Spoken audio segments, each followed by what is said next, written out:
Utos ni Irish Lee, pinagpiyastahan ng mga netizens. Matapos ito sabihin ni Kim Chiu sa It's Showtime na wag ganun, hindi masakit. Kaya ito ang bansag ng netizens. Ako'y pinagpalit pero di yun masakit.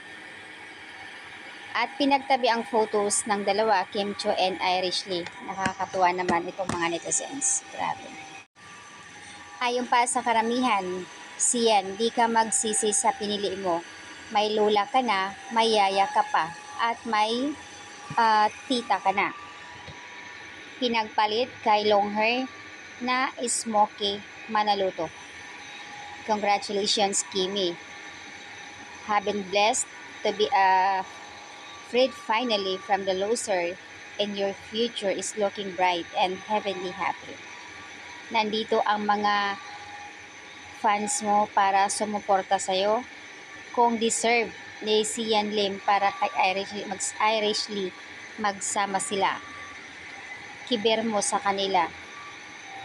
May tita pala yan. Si tita pala ang gusto ni Sian, yung nagmukhang lola ang dating. Ganun talaga ang buhay.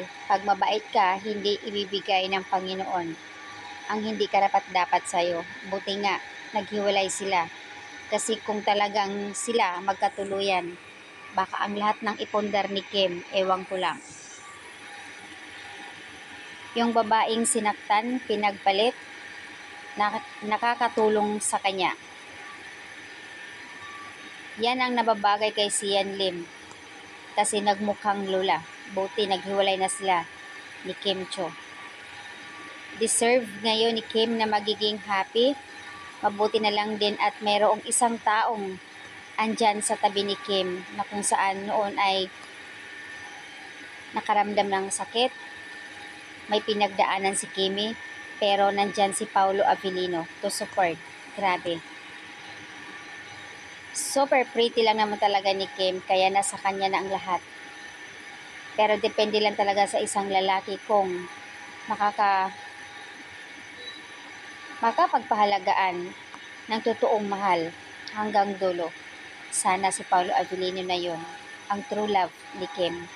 Kasi nga 12 years sila ni Sian, hindi talaga sila. Sabi nga nila wala yan sa tagal. Kung ilang years pa kayo tulad sa kanila, kung hindi talaga kayo para sa isa't isa, hindi talaga kahit ano ang tagal nyo. Mayroon naman din iba na 3 years, pero nagkatuluyan. So, wala yan sa tagal. Maybe may problema nga ang lalaki, kaya siguro napagtiyagaan ni Kim yun. Sobrang bait lang talaga ni Kimi. So, ayan. Yun naman sa karamihan, baka raw mas mayaman si Irish kaya pinagpalit. Pero hindi natin alam kung ano kasi producer naman si Irish Lee. Pero kung pagbabasya naman sa naipundar at sa na-achieve ni Kimi, grabe, super blessed. Nakapagpaaral ng mga kapatid niya, naipundar ng mga bahay. At grabe yung tulong. Sinasabi nila na breadwinner, oo, andoon tayo. Pero syempre, malaking bagay iyon para sa pamilya niya. Diba? Kaya nga deserve ni Kim na mabigyan ng blessing dahil nga matulungin siya. So, ayan yung update. Nakakaloka. Natatawa lang talaga ang mga netizens dito dahil nga